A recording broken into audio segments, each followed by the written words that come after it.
Accompagner, c'est pas triste du tout. Et en fait, j'ai qu'une envie, c'est de faire ma deuxième session et d'y retourner.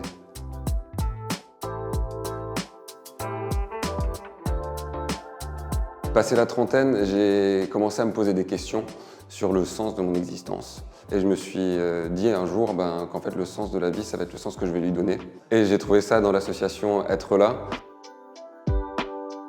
J'étais assez angoissé avant d'y aller parce que je savais pas ce qui allait m'attendre. Mais en fait, ça m'a apporté beaucoup de joie.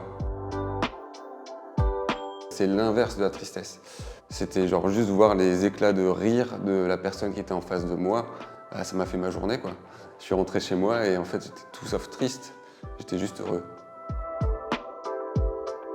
Moi, je suis plutôt parti sur des créneaux un peu plus courts, 1h30, 2h. Ça me permet de mieux jongler dans ma journée, trouver une petite case pour aller voir mes petits vieux, j'aime bien. Ça peut faire chelou de s'engager là-dedans, dans le sens où en fait, on n'a pas l'habitude de rencontrer des personnes de notre âge, de nos âges, qui s'engagent dans ce genre de choses. Mais une fois qu'on pousse la porte, qu'on fait le premier pas, j'ai l'impression, pour ma part en tout cas, que c'était la meilleure des choses que j'avais à faire.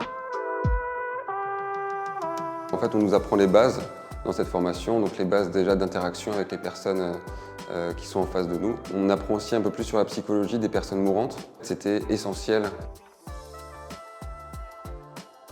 EHPAD. Écoute, l'un et l'autre. Patient. Éclat de rire. Les deux. Être bien là.